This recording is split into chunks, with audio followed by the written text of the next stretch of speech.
Bonjour. Alors vous vous rappelez que dans la vidéo précédente, la figure de Judas nous a été présentée comme celle d'un roi. Il s'est enfin ressaisi et il a pris toute sa stature. Les rabbins diraient qu'il a fait sa teshuva, c'est-à-dire qu'il a fait son retour. Donc il est ce roi en qui Israël, son père, met toute son espérance, alors même qu'il se sépare cette fois de tous ses fils. Ils ont été accueillis à la table de Joseph avec un régime de faveur pour Benjamin. Voilà, ça c'était la fin du chapitre 43. Et suit alors un curieux scénario au chapitre 44. Après le repas qu'il vient de leur offrir pour les honorer, Joseph leur fait préparer leur sac de froment et voilà qu'il fait glisser une de ses coupes personnelles dans un sac de Benjamin. Alors ici, évidemment, si on oublie le projet de Joseph qui est de conduire ses frères à la réparation de leur âme, rappelez-vous ce que nous avons dit à ce propos au chapitre 41, bon, ben là, on est aussi perdu que les frères. Parce que, ici, c'est proprement d'amour qu'il est question, aussi étrange que cela puisse paraître. Alors vous me direz, en quoi est-ce que c'est de l'amour? Est-ce que c'est pas tout simplement Joseph qui est en train de leur faire payer la trahison d'autrefois? C'est vrai, dans le fond. S'il s'agissait d'amour, est-ce que Joseph n'aurait pas dû se manifester d'emblée, ordonner les réjouissances, comme savent si bien le faire les grands de ce monde, c'est-à-dire sauver les apparences, célébrer les retrouvailles dans la danse, dans la fête, à la manière de la jet-set? Mais non. Parce que le véritable amour ne vise pas uniquement des retrouvailles, dans une espèce de magnanimité qui passerait l'éponge sur ce qui s'est passé. Le véritable amour, lui, il vise beaucoup plus loin, il vise la réconciliation. Et de ce point de vue, Joseph est encore et toujours le juste, Hatzadik, qui voit toujours plus loin. Ce qu'ont fait les frères a bousillé leur âme, donc il faut leur permettre de la réparer. Alors, il prend sur lui et il poursuit sa mission. Et on va retrouver la même problématique avec le Christ Jésus, dont Joseph est ici une véritable préfiguration messianique. Alors voilà, une fois les frères repartis sur le chemin de Canaan, Joseph se lance à leur poursuite. Et il les rejoint. Et il fait ouvrir tous les sacs, à commencer par celui de Ruben, et il arrive au dernier, à Benjamin, et évidemment, il trouve la coupe. Et là, c'est la catastrophe qui s'abat sur les frères au point qu'ils en déchirent leurs habits en signe de deuil. Joseph les ramène à son palais, et voilà que s'engage un dialogue invraisemblable entre lui et Judas. Et là, les rabbins tremblent. C'est le choc des titans, c'est le juste en face du roi, c'est le taureau en face du lion. Il faut savoir que le symbole de Joseph, c'est le taureau, et le symbole de Judas, c'est le lion. Alors que va-t-il se passer? Et vous voyez, il faut lire le texte avec cette tension. Judas, ici, ne s'adresse pas tant à Joseph en lui disant comme un petit garçon qu'on a pris sur le fait « Qu'est-ce qu'on pourrait dire ?» Non. Judas, ici, c'est le roi qui prend la parole. Tu veux qu'on te dise quoi? Tu crois qu'on n'a pas compris? Si nous en sommes là, c'est parce que nous avons fauté devant Dieu, sous-entendu en vendant Joseph, mais ça, il ne l'explicite pas encore. Nous en avons fait un esclave, nous devenons tous esclaves, c'est justice. Mais nous sommes innocents du crime dont tu nous accuses. Voilà, vous voyez, on est dans l'affrontement des chefs. Alors non pas un puissant d'Égypte contre un petit chef de clan, ça n'aurait aucun sens. Il s'agit vraiment d'une lutte entre frères. Alors, essayons encore de comprendre l'enjeu de cette lutte fratricide. Il y a donc deux lignées qui sortent de Jacob, celle de Léa et celle de Rachel. Et la question se pose, toujours la même, quelle est la lignée légitime? C'est le dilemme de toute fratrie. Jacob n'avait pas échappé à cette question avec Ésaü.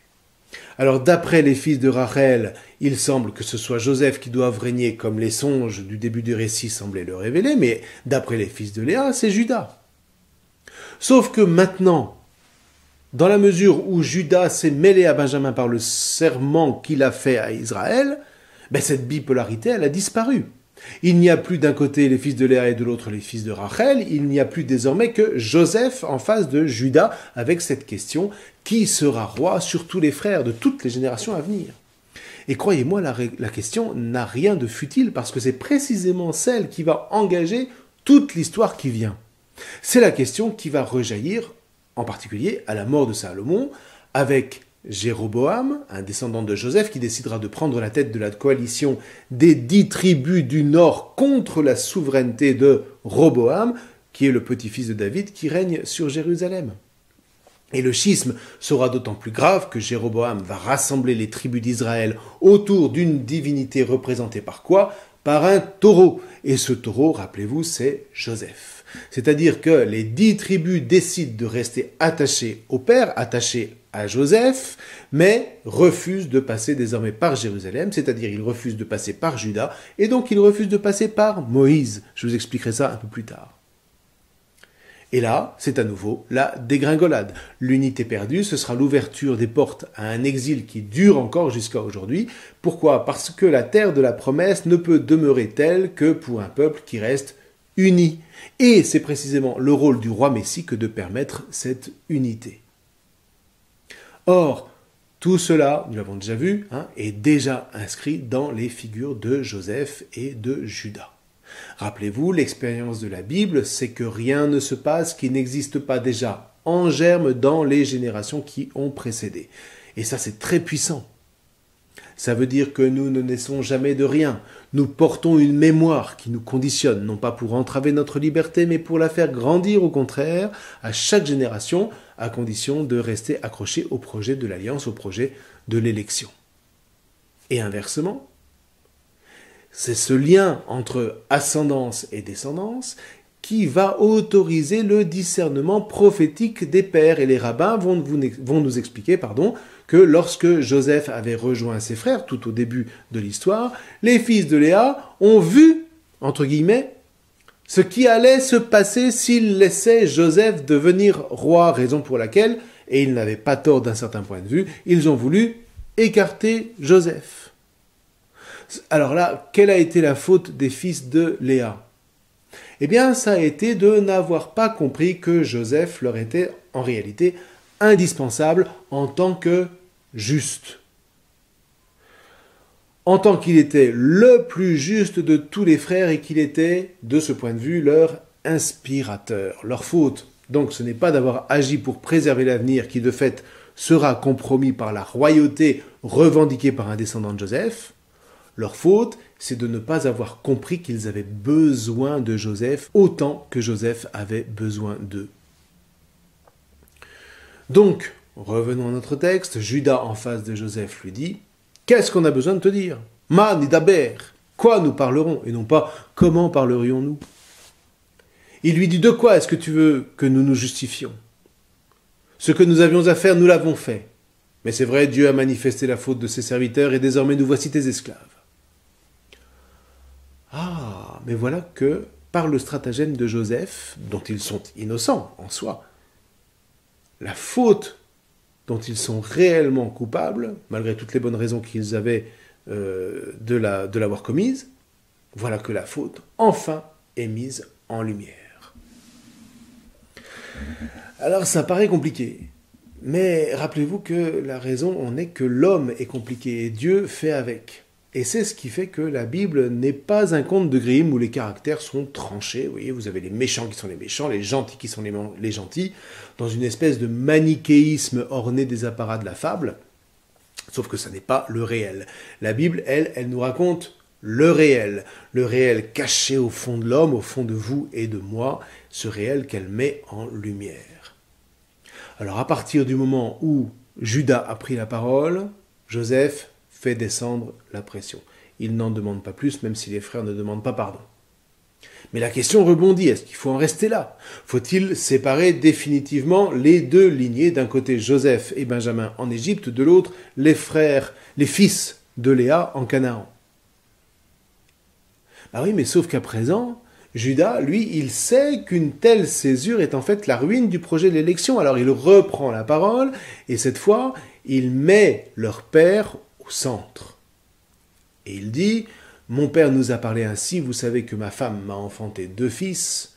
L'un est parti d'auprès de moi, je le crois mort sous la dent des bêtes, et je ne l'ai jamais revu. Si vous prenez encore celui-ci et qu'il lui arrive malheur, vous ferez descendre dans l'infortune mes cheveux blancs jusqu'au Sheol. » Ben voilà, cette fois-ci, il l'a vraiment dit. Oh, ils ne disent toujours pas qu'ils ont vendu Joseph, hein, mais enfin, il avoue tout de même que Joseph est mort et que ça a plongé leur père dans l'affliction totale vis-à-vis de l'alliance des pères qui menaçait désormais d'être perdue. Et de poursuivre, « Permets-moi de rester moi-même auprès de toi et laisse Benjamin revenir vers mon père. Ah, que je ne vois pas le malheur qui atteindra mon père. » Et là, Judas, il est magnifique. Là, il a une véritable envergure royale, puisque le roi est celui non pas seulement qui doit gouverner, mais celui qui est appelé à livrer sa vie pour son peuple. Et devant un tel redressement, le juste Joseph ne peut pas ne pas avoir à nouveau une bouffée de larmes. La stratégie a porté son fruit. Ils sont prêts à ce que le mystère soit dévoilé. Alors à ce stade, réfléchissons. Nous, lecteurs, c'est facile de lire cette histoire parce que nous savons ce que les frères, eux, ne savent pas. Les larmes de Joseph, ce sont aussi celles que lui cause le fait de devoir leur jouer ce stratagème douloureux. Mais il le fallait. Comme pour Jacob le trompeur, qui avait dû être trompé, à travers la mise en parole, les frères de Joseph devaient repasser par leurs crimes pour en guérir. Et pour la première fois, le passé est changé, au moins en partie, en vérité. Le présent peut retrouver sa liberté pour façonner l'avenir de l'Alliance. Alors comprenons bien, voyez, il ne s'agit pas que le pardon doive être racheté par la peine, mais il faut que la vérité sorte de la bouche même des criminels pour que Joseph ne paraisse pas seulement magnanime, ce qui n'aurait jamais été pour les frères qu'un poids de plus, à savoir le terrible poids de la dette. Vous voyez, on a ici le principe même de la confession chrétienne. On préférerait souvent un Dieu magnanime qui effacerait tout, sans que nous n'ayons rien à dire. Mais un tel Dieu serait en fait un Dieu totalement infernal, pire qu'un Dieu qui punirait la faute, parce que là encore, comme le dit Judas, il y aurait l'argument de la justice. Œil pour œil, dent pour dent. Un Dieu magnanime, mais c'est atroce, parce qu'il nous imposerait éternellement le joug d'une dette absolument insupportable. Et c'est pourquoi Dieu, à travers cette magnifique discipline de la confession, met à l'épreuve de la parole pour nous amener à venir à la lumière et à mettre en mots la faute qui a bousillé notre âme et nous permettre de réparer cette âme. Ça, vous voyez, c'est un grand mystère dont nous apprenons justement les étapes dès la Torah à travers le juste Joseph à l'aube de la naissance du peuple d'Israël. Si c'est donné au début, c'est certainement que c'est important. Alors terminons, si vous le voulez bien, en remarquant ceci. Le texte, curieusement, fait très très peu allusion à Dieu. Mais c'est précisément parce que Dieu, en définitive, est révélé à travers le juste Joseph. Joseph n'est pas Dieu, mais par Joseph, Dieu n'est pas loin, et c'est lui qui, en Joseph, se révèle. C'est comme ça que se rencontrent le ciel et la terre. Dieu se révèle non pas en envoyant la foudre du ciel, non pas à travers des formes supranaturelles, non, il se révèle à travers le juste. Et à nouveau, ce n'est rien d'autre que ce que vit l'Église dans les sacrements, qui sont tous les sacrements du Christ, c'est-à-dire les sacrements de celui à travers qui, par qui, en qui, Dieu lui-même se révèle. Et ici, vous voyez, en germe, quand Joseph retire son masque, eh bien c'est Dieu qui retire le sien pour éclater en sanglots. Nous verrons cela la prochaine fois. Je vous souhaite d'ici là une bonne lecture. Je vous remercie.